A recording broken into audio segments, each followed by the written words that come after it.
L'ami de ma femme a appelé en larmes, elle jouait à Action ou Vérité et Marc l'a défié d'eux. Le silence dans la maison de banlieue n'était pas paisible. Il était lourd, comme l'air avant un violent orage. Alex était assis à l'îlot de la cuisine, le marbre froid mordant ses avant-bras. Il était 3h15 du matin.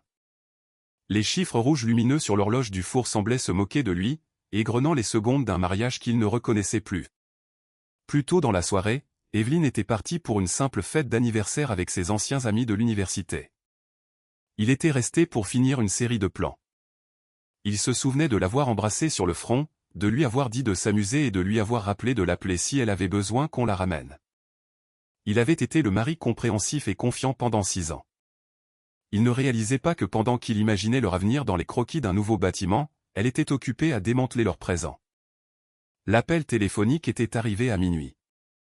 C'était Sarah, l'amie la plus proche d'Evelyne, qui semblait affolée et essoufflée. À travers les sanglots, Sarah avait révélé la vérité. Un jeu d'action ou vérité aux enjeux élevés avait dégénéré. Un homme nommé Marc, un ami d'amis charismatique et riche, avait mis Evelyne au défi d'aller dans une chambre privée à l'étage pour « Enfin, tu vois ce que je veux dire ». J'ai essayé de l'arrêter, Alex, avait chuchoté Sarah, la voix tremblante. Mais elle a juste ri. Elle a dit, ce n'est qu'un jeu, Sarah. Ne sois pas si coincée. Ils sont partis pendant 40 minutes. Hurler. Il n'avait pas jeté le téléphone. Il était simplement devenu insensible. Il avait l'impression que ses organes internes avaient été remplacés par du plomb. Il est resté assis dans le noir, regardant les phares des voitures occasionnelles balayer les murs du salon, attendant que la personne qu'il pensait connaître revienne en tant qu'étrangère. Quand la porte d'entrée s'est finalement ouverte à 3h45 du matin, l'odeur de tequila bon marché et de parfum cher a envahi l'entrée avant elle. Evelyne est entrée en titubant, ses talons à la main, fredonnant un air faux. Elle a sursauté quand elle a vu Alex assis dans le noir. « Mon Dieu, Alex, tu m'as fait peur », a-t-elle gloussé en s'appuyant contre le mur pour se soutenir. « Pourquoi es-tu assis ici comme un fantôme ?»« Alex. » Sarah a appelé. Le gloussement s'est éteint instantanément. Le visage d'Evelyne a subi une transformation rapide, la surprise, puis la culpabilité, et enfin un masque froid et défensif. Elle a jeté ses chaussures sur le tapis et s'est dirigée vers la cuisine, évitant son regard. « Sarah est une reine du drame », a dit Evelyne, sa voix pâteuse mais vive. « Nous jouions à un jeu. C'était un défi. Tu sais à quel point je suis compétitive. » Ça ne voulait rien dire. C'était littéralement juste une série d'actions dictées par une carte. Ne sois pas ce type. Ne sois pas le mari peu sûr de lui qui gâche une soirée amusante pour un jeu stupide. Un jeu? La voix d'Alex était un râle grave. Il l'a regardé. L'a vraiment regardé. Ses cheveux étaient en désordre. Et il y avait une légère marque sur son cou qui lui a retourné l'estomac. Tu es allé dans une chambre privée avec un autre homme. Tu y es resté pendant près d'1 heure. Tu as franchi une ligne qui ne peut être défranchie, Evelyne, et tu l'as fait pour un défi. On est au XXIe siècle, a-t-elle lancé, soudainement énergisée par son propre déni. C'était un contexte social. Tout le monde regardait. C'était une blague. Si tu ne peux pas gérer un peu d'amusement, alors c'est peut-être toi qui as un problème.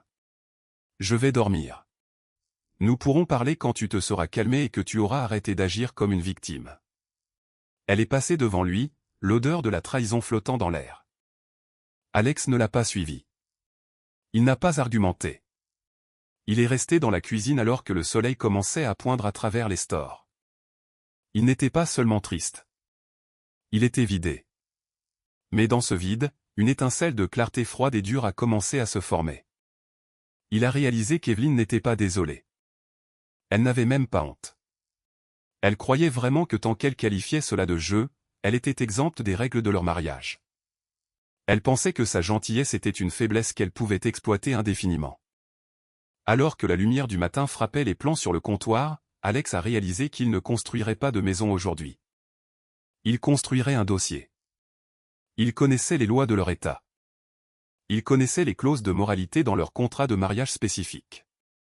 Un accord sur lequel son riche père avait insisté pour la protéger, n'imaginant jamais qu'il serait utilisé contre elle. Alex avait été l'architecte pauvre quand ils se sont rencontrés, et la famille s'était assurée que les papiers étaient en béton.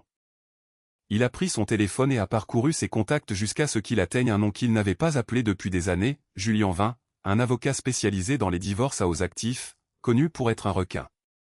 Alex a regardé vers les escaliers où Evelyne dormait profondément, convaincu d'avoir gagné la dispute. Ce n'est qu'un jeu, n'est-ce pas, a chuchoté Alex dans la pièce vide. Très bien, jouons. Il a passé les heures suivantes non pas au lit, mais dans son bureau à domicile. Il a commencé à télécharger les relevés bancaires, à synchroniser les données GPS de leur application de voiture partagée, reniflement et à sauvegarder les messages textes frénétiques que Sarah lui avait envoyés après l'appel. Ses mains tremblaient et les larmes brouillaient sa vision plus d'une fois. Mais il n'a pas arrêté. La dépression était là, un poids sombre sur sa poitrine, mais il l'a refoulé. Il devait être précis. À 8 heures du matin, il avait un dossier numérique intitulé « Projet Intégrité ».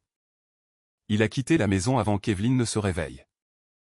Il ne pouvait pas être là quand elle descendrait les escaliers en s'attendant à des excuses au petit déjeuner. Il a conduit jusqu'à un petit restaurant à 3 villes de là, a commandé un café noir qu'il n'a pas bu, et a attendu que Julien Vin ouvre son bureau. La trahison était un feu, mais il allait utiliser ce feu pour forger quelque chose qui garantirait qu'il ne serait plus jamais brûlé. Il n'était pas un génie, et il n'était pas un méchant. Il était juste un homme qui avait tout donné à une femme qui pensait que son cœur était un jouet. Le jeu avait commencé, mais Evelyne ne réalisait pas que c'était lui qui tenait les cartes. Maintenant, il était assis dans le bureau de Julien Vin, l'atmosphère épaisse de l'odeur de vieux cuir et de papeterie coûteuse. Julien était un homme qui parlait en angle vif, un peu comme les bâtiments qu'Alex concevait. Il a examiné les notes initiales qu'Alex avait compilées, ses lunettes perchées sur l'arête de son nez. « Vous êtes sûr de ça, Alex » a demandé Julien, sa voix un baryton calme. « Une fois que nous aurons signifié les papiers, le jeu deviendra très réel. Il n'y aura pas de retour en arrière pour les dommages causés au cercle social ou aux liens familiaux. » Elle n'a pas pensé aux dommages quand elle est montée à l'étage, a répondu Alex, sa voix plus stable qu'il ne le sentait. Elle pense que je suis un filet de sécurité. Elle pense qu'elle peut tomber dans mes bras après avoir sauté dans ceux de quelqu'un d'autre. Je veux qu'elle réalise que le filet a disparu. Les semaines qui ont suivi ont été une classe de maître en endurance émotionnelle. Alex menait une double vie. Pour Evelyne, il apparaissait comme un homme aux prises avec des sautes d'humeur. Un mari silencieux, peut-être un peu déprimé, mais finalement toujours là. Il n'a pas déménagé. Il n'a pas crié. Il est resté dans la chambre d'amis, prétextant avoir besoin d'espace pour gérer ses insécurités, un terme qu'Evelyne utilisait avec joie pour le manipuler psychologiquement à chaque occasion. « Tu boudes encore » demandait-elle en passant devant la chambre d'amis dans sa robe de soie. Honnêtement, Marc ne voulait même rien dire. C'était un défi. « Tu rends ça tellement bizarre. Mes amis pensent que tu es incroyablement contrôlant. » Alex hochait la tête, fixant son ordinateur portable. Il ne regardait pas des plans. Il regardait la piste numérique qu'Evelyne laissait parce qu'elle sentait qu'elle avait gagné la confrontation initiale. Elle est devenue négligente. Elle a supposé qu'Alex était trop faible, trop brisé par l'événement pour faire quoi que ce soit. Sous la direction de Julien, il a commencé la phase de collecte de preuves. Il n'avait pas besoin de prouver une seule nuit. Il devait prouver un schéma de comportement qui déclenchait la clause spécifique d'infidélité et de moralité de leur contrat de mariage. Cette clause stipulait que si la conduite publique ou privée d'un conjoint portait un préjudice irréparable à la dignité du mariage, le partage des actifs passerait de 50-50e à un dévastateur 75/25 en faveur de la partie lésée. Il a commencé par recontacter Sarah. Il l'a rencontrée dans un parc tranquille, loin de leur quartier. Sarah était rongée par la culpabilité. Elle a changé, Alex, a pleuré Sarah en tordant une serviette en papier dans ses mains. Depuis qu'elle a commencé à traîner avec la bande de Marc, elle se croit intouchable. Elle m'a dit que tu ne la quitterais jamais parce que tu n'as nulle part où aller. Elle lui envoie toujours des textos. Alex a senti une nouvelle piqûre dans sa poitrine. J'ai besoin des messages, Sarah. Si elle t'a envoyé quoi que ce soit à propos de cette nuit ou de lui, j'en ai besoin. Je n'essaie pas de lui faire du mal. J'essaie de me protéger. Quelques jours plus tard, un dossier est arrivé dans sa boîte de réception. C'était une mine d'or d'arrogance. Evelyne avait texté à Sarah, Alex se morfond comme un chiot battu. Il s'en remettra. Marc veut aller dans Léonton le week-end prochain. J'ai dit à Alex que c'est un voyage de filles. Ce qu'il ne sait pas ne le tuera pas, n'est-ce pas? Alex a ressenti une vague de nausée suivie d'une colère froide et aiguisée. Il n'était pas seulement un mari pour elle. Il était un obstacle à gérer. Il passait ses journées au cabinet d'architecture, s'enfouissant dans le travail pour empêcher la dépression de l'engloutir tout entier. Ses collègues ont remarqué qu'il était plus mince, ses yeux plus sombres. Ils pensaient qu'il était surmené. Seul lui savait qu'il concevait une cage de conséquences pour la femme qu'il avait autrefois aimée plus que la vie elle-même. Le voyage de filles est arrivé. Evelyne a fait ses valises avec un sourire qui n'atteignait pas ses yeux quand elle regardait Alex. « Je pense vraiment que cette pause nous fera du bien », a-t-elle dit en se penchant pour l'embrasser sur la joue. Il a légèrement tourné la tête et le baiser a atterri sur sa mâchoire. Elle n'a pas semblé s'en soucier. « Quand je reviendrai, essayons d'être à nouveau nous-mêmes. » D'accord? Plus de visage long. Passe le voyage que tu mérites, Evelyne, a dit Alex doucement. Dès que sa voiture a quitté l'allée, Alex n'a pas pleuré. Il a appelé Julien. Elle est en route pour l'aéroport. Elle pense qu'elle se dirige vers une villa dans Léonton avec ses amis. J'ai les informations de vol. Elle a en fait réservé un vol charter pour rencontrer Marc à Miami. Bien, a dit Julien. J'ai le détective privé prêt en Floride.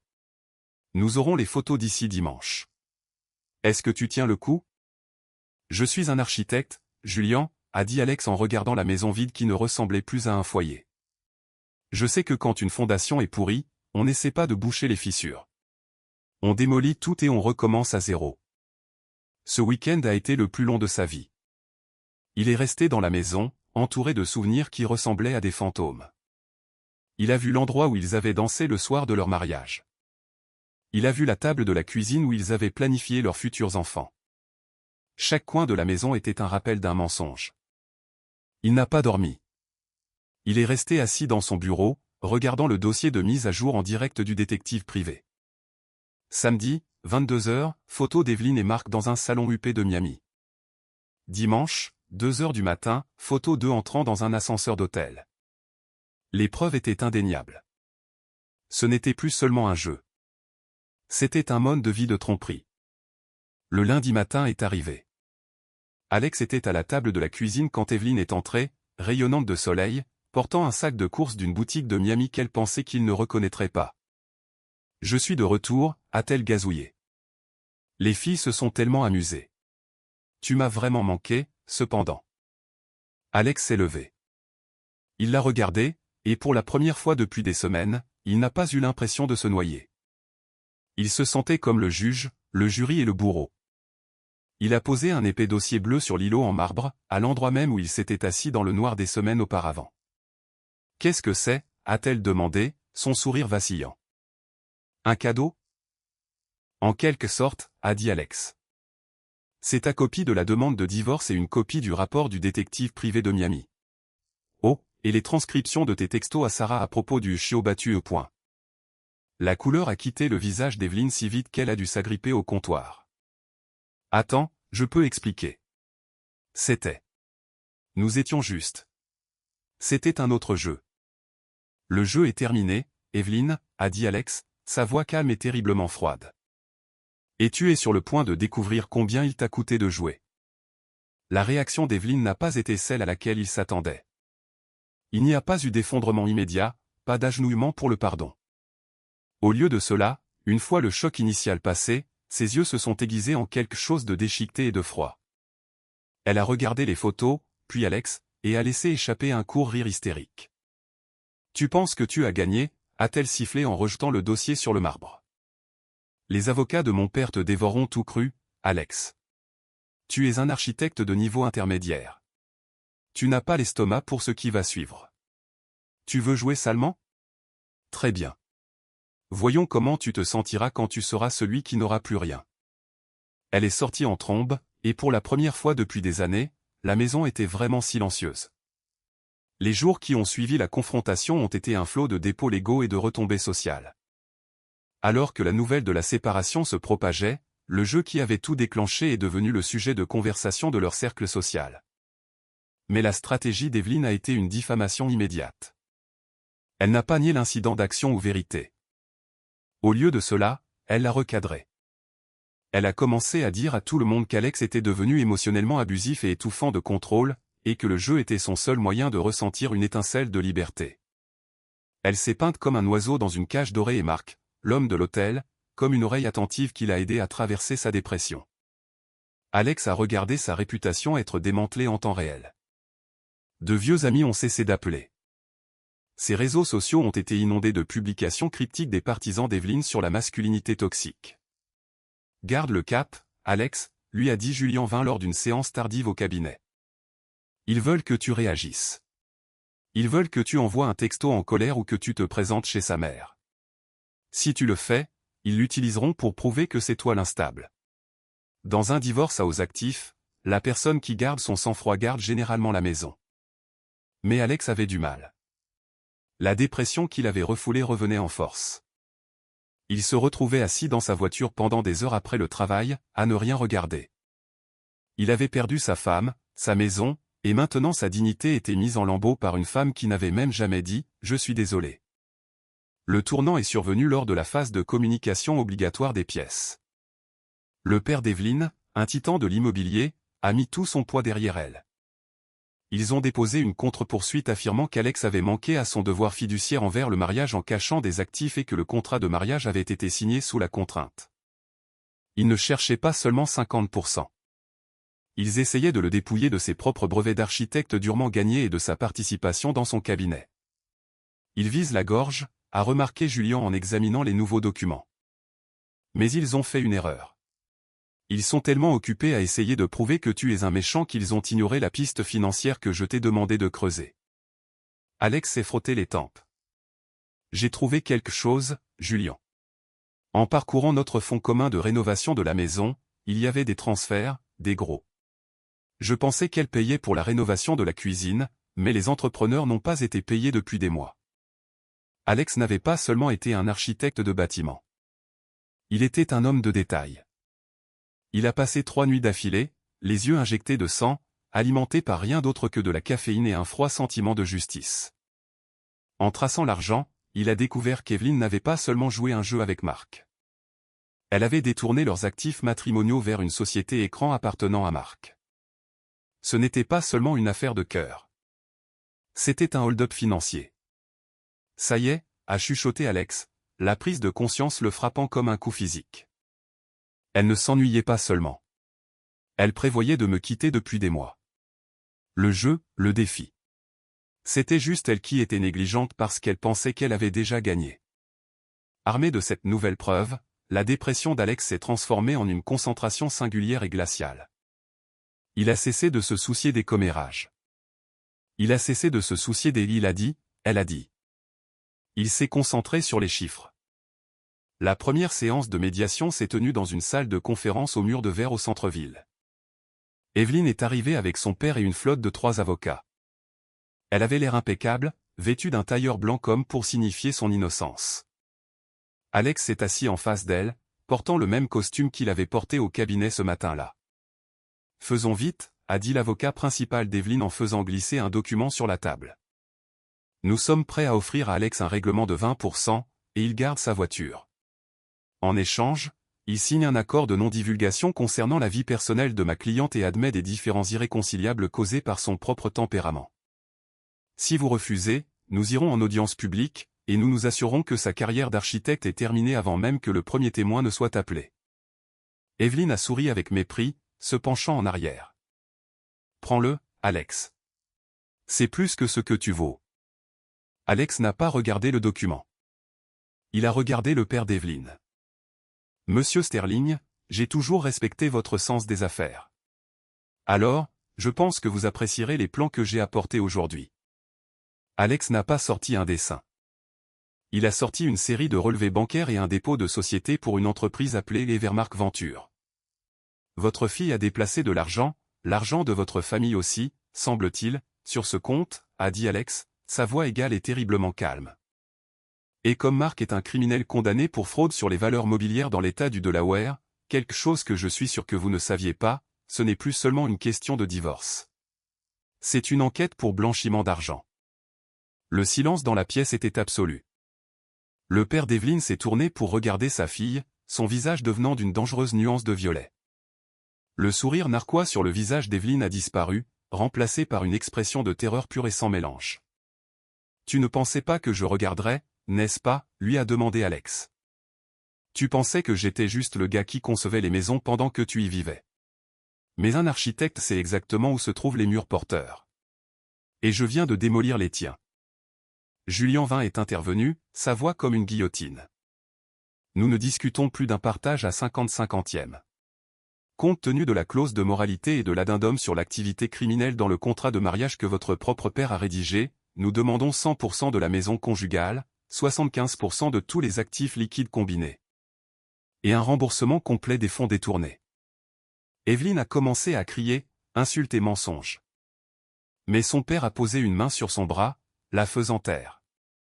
Il a regardé Alex avec un nouveau respect sombre.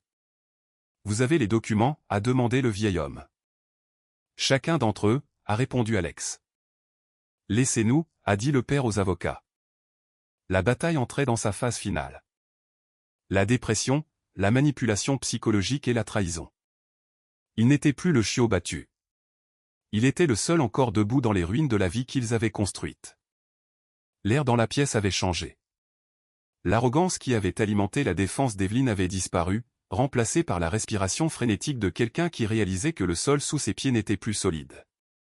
Son père, un homme qui avait bâti un empire sur des risques calculés, a regardé les preuves de l'imprudence financière de sa fille et a vu un passif qu'il ne pouvait plus protéger. Les derniers mois de la procédure judiciaire n'étaient plus un jeu. C'était un démantèlement systématique du mode de vie d'Evelyne. Une fois la société écran exposée, le levier a entièrement changé. Son père, craignant un scandale qui entacherait sa propre réputation commerciale, a retiré sa flotte d'avocats hors de prix. Il a dit à Evelyne en termes non équivoques qu'il ne financerait pas une guerre qu'elle avait déjà perdue par sa propre stupidité. Evelyne a été laissée seule pour affronter Julien Vin et Alex. Le jour du jugement final est arrivé. C'était un mardi froid et pluvieux, le genre de temps qui donnait l'impression que les sols en marbre du palais de justice étaient de la glace. Alex se tenait dans le couloir, sa posture droite, ses yeux clairs. Le poids qui avait écrasé sa poitrine pendant des mois s'était finalement levé. Il n'était pas heureux. Le divorce n'est jamais une victoire. Mais il était en paix. À l'intérieur de la salle d'audience, Evelyne ressemblait à une ombre d'elle-même. Elle ne portait plus de blanc. Elle était assise affalée sur sa chaise, les yeux rougis. Lorsque le juge a lu la décision finale, la pièce semblait retenir son souffle. En raison de la clause de moralité et des preuves documentées de détournement financier vers son amant, le juge a été sans pitié. Alex s'est vu attribuer la maison de banlieue, l'intégralité de ses brevets d'architecte et 85% de leurs actifs liquides combinés. Evelyne a été condamnée à rembourser les fonds de rénovation qu'elle avait détournés, la laissant avec pratiquement rien d'autre que ses effets personnels et une réputation gravement endommagée. En sortant de la salle d'audience, Evelyne s'est arrêtée dans le couloir. « Tu me détestes vraiment à ce point ?» a-t-elle chuchoté, la voix tremblante. « Après tout ce que nous étions, tu vas vraiment me laisser partir sans rien ? Je dois retourner vivre dans la chambre d'amis de ma mère. Alex, j'ai 32 ans. Je serai la risée de tous. » Alex l'a regardé, et pour la première fois, il n'a ressenti aucune piqûre de douleur, aucune montée de colère. Il a juste ressenti de la pitié. « Je ne t'ai pas fait ça, Evelyne. Tu as fait ça quand tu as décidé que notre mariage était un terrain de jeu. Tu pensais que j'étais un personnage dans ton jeu, quelqu'un qui resterait simplement en arrière-plan pendant que tu jouais avec Marc. Je ne suis pas un personnage. Je suis une personne, et les actions ont des conséquences. C'était juste une nuit, a-t-elle pleuré, une dernière tentative désespérée de le manipuler.